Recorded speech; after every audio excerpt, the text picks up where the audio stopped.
Hello students, welcome to La Excellence. Welcome to our Current Affairs for Beginners program. Let us see the answers for last video. The first question is with regard to marginal cost of lending. This is the rate, the interest rate below which banks cannot lend to their customers. Let's say the range for this year in the month of May is between 9.95 to 10.50 for various banks.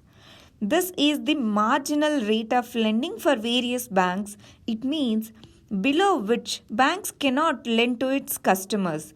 There are exceptions. There are exceptions that are given by the RBI like priority sector lending, and there are some other exceptions which are given or notified by the RBI. Then only the banks can lend to the customers below this marginal cost of lending. So the answer is C. The second question is which of the following country is not part of G7, that is group of 7, where first option is given, A is given as Italy, B is given Russia, C is Germany, D is Canada. Here, Russia is not part of G7. Earlier, G8 was the grouping, but now all the countries except Russia, they formed a grouping known as G7 in which this country is not part. So answer is B. Let us see the articles for today. The first article is on Draft Pesticide Bill. Why this bill is introduced? What are the problems? Pesticides are part of agrochemicals. What are agrochemicals? The chemicals that are used in agriculture they are classified as pesticides and fertilizers. Pesticides are of different types, weedicides, insecticides, etc.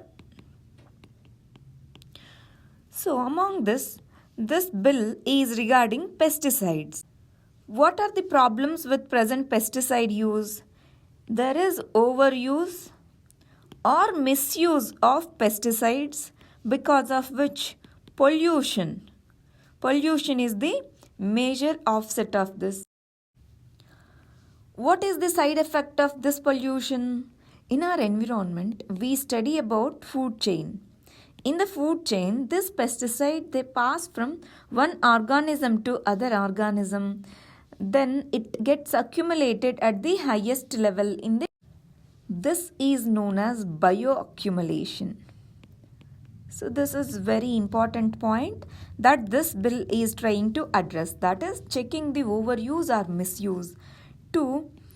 There are incidents where the pesticide companies are selling it at higher prices to the consumers or the farmers. That inefficient distribution of pesticide chain that this bill wants to curb.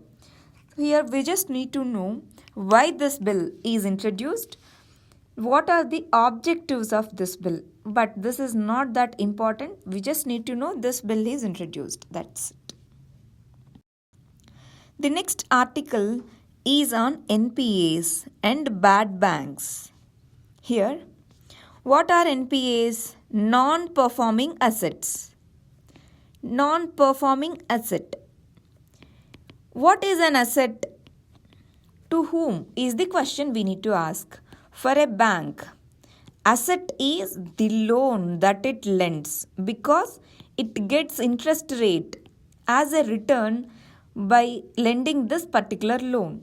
That is asset. For a bank, loan is the asset.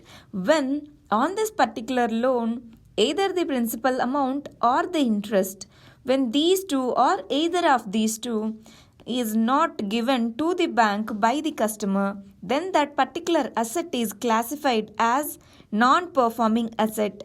In general, RBI classifies those assets that are not performing for continuous 90 days. It means on a loan, if the customer is not paying either interest or principal amount in the continuous 90 days, then it is classified as stressed asset or NPA. Then there are many recommendations to address this NPA problem. It is because now by the end of 2017 we have 10.44 percentage of the bank's asset classified as NPAs. Then how to address this problem? When this question came, there were two types of suggestions. One is to establish bad bank. Two is to go for public sector asset rehabilitation agency. What are these two? What is a bad bank and what is this public sector asset rehabilitation agency? Bad bank is nothing but bad bank is kind of a bank which accumulates the bad loans from all other banks. Let's say bank 1 has certain share of bad loan, bank 2, bank 3, bank 4. From all these banks, this bank, bad bank, it accumulates all these loans at certain cost. Then it tries to resolve either it can sell these loans or these assets to particular companies, or it can restructure the loan by speaking with that particular company or individual who has taken the loan. That is bad bank. Similar thing is the public sector asset rehabilitation agency, except that this bad bank can be either public or private. Here the suggestion is only to establish a public sector bank which collects all these bad loans and goes through the same procedure, either sell or restructure. Now we have this IBC, Insolvency and Bankruptcy Code, which also tries to solve this NPA problem, because whenever a company goes insolvent then or insolvency, then those assets can be sold under this IBC, Insolvency and Bankruptcy Code. Then banks can get some amount or maximum percentage of its loan back. The next article is on Monetary Policy Committee's rate hike. Here which rate was hiked? That is repo rate. Repo rate, it got hiked. So we need to know what is this repo rate? What is inflation? In this article, CPI, WPI, two indices are mentioned. What are those? Then G-Sec, that is mentioned. SLR is mentioned. So we have to discuss all these terms now. What is inflation? Inflation is nothing but constant rise in the prices of goods and services over a period of time. It's not just ad hoc. Over a period of time, the prices of goods and services have to rise with respect to the previous year's prices. It means always the inflation rate is measured with respect to the prices of previous year. With respect to previous year, but base is considered to calculate inflation rates at the constant prices. Base year is calculated. Here what is CPI? What is WPI? These two are said to be the indices to calculate or measure inflation. First, let us see what is WPI. This is Wholesale Price Index. In this, the prices of goods are calculated at the wholesale level and they are compared with the previous year.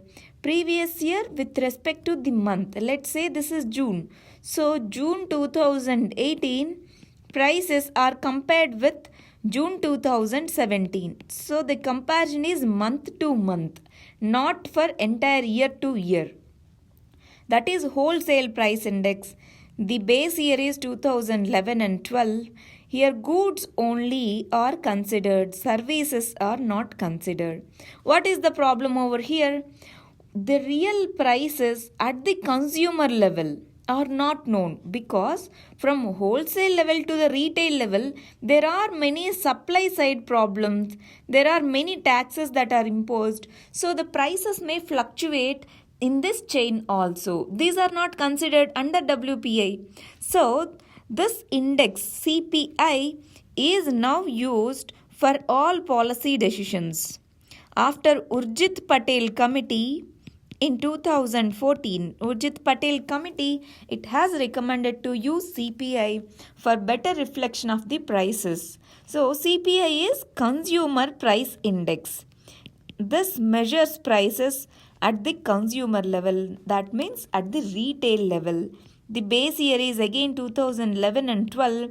Here both goods and services. These two are considered and calculated. The other terms that are there in this article are government securities or G-SECs. G-SEC is nothing but a bond, a kind of security which are issued by the government. On behalf of government, RBI issues them and it sells it to different banks, individuals. From banks, individuals buy these government securities.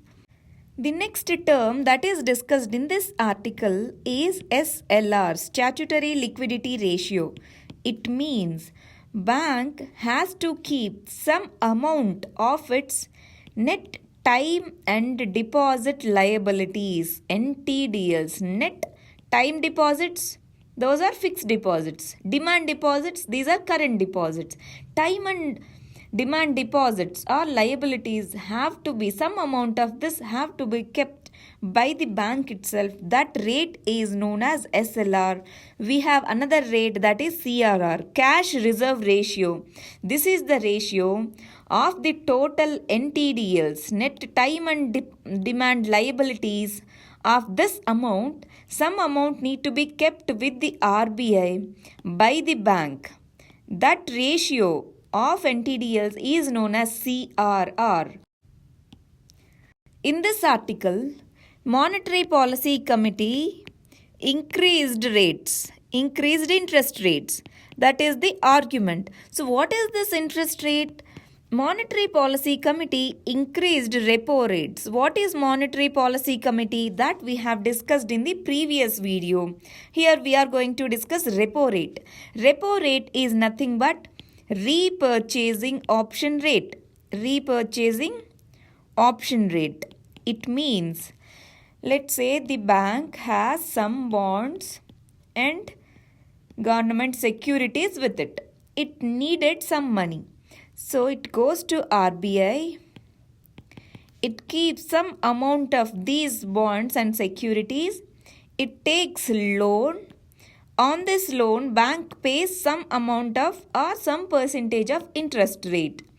So this loan is taken for a shorter term, that is 15 days or 14 days. So the interest rate that is paid on the short-term loan is known as repo rate, because these bonds and securities are kept with the RBI with the promise that on a future date, bank will repurchase these bonds and G securities. That's why these are called repurchasing options. Repurchasing option and related rate, that is repo rate. Why the Monetary Policy Committee increased the repo rate? It increased because of inflation.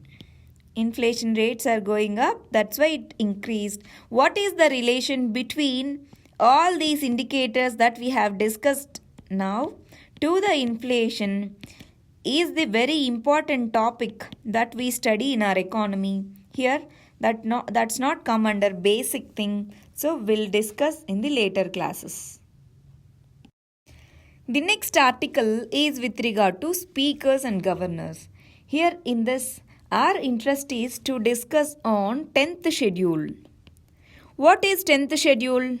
10th schedule consists of provisions of anti-defection law. What is this anti-defection law? Anti-defection law is introduced in the Constitution by the 52nd Constitutional Amendment Act of 1985. Why this law is introduced? It is to prevent legislative or political defections from one party to other party. Why the defections should be curbed? It threatens the stability of the government. let's say some group of legislators, based on their political interest, if they shift to another political party on which they were not elected, then it amounts to defection. Should this defection be curbed or not was the question that they faced in these years. Then they amended constitution and introduced this anti-defection law. The next important concept of today's paper is regard to lateral entry. What is a lateral entry? In general, our administration works on a career basis. Let's say one person got recruited at this level, IAS officer. He got appointed as assistant collector, then becomes collector. Then comes the joint secretary stage, then additional secretary, then secretary. Likewise, there are many stages where these people that are recruited through the civil services examination or any government examination of central or state service, they go through this kind of chain and they reach to this level based on the age. So this is based on the seniority principle. What is lateral entry? Introducing people from outside this organization. So let's say the people are recruited directly to the joint secretary position or to the secretary position. Why do we need this system? Why means now the world is moving towards specialization. Let's say cyber security. It is under Ministry of Electronics and Information Technology. So, shall this generalist who is selected through the UPSC examination, will this person suits better, or some specialized person in the cyber security field, will this person suits better? That is the moot question that we need to ask. So, as we are moving towards specialization, we need some special knowledge or additional knowledge from outside. For that purpose, lateral entry is recommended. It is not a new thing. From the first ARC, First Administrative Reforms Commission, that was appointed in the year 1965. First ARC recommended for lateral entry. Second ARC, that is appointed in the year 2005, it also recommended for lateral entry with transparent mechanism. For this entire thing, what is the problem? The merit need to be recognized, either from within department or from outside department. Merit need to be recognized, but there should be a transparent process. Otherwise, again it becomes a political gamble. So whenever we study these concepts, we should remember the recommendations of various committees. We should remember positives and the negative consequences of such initiatives.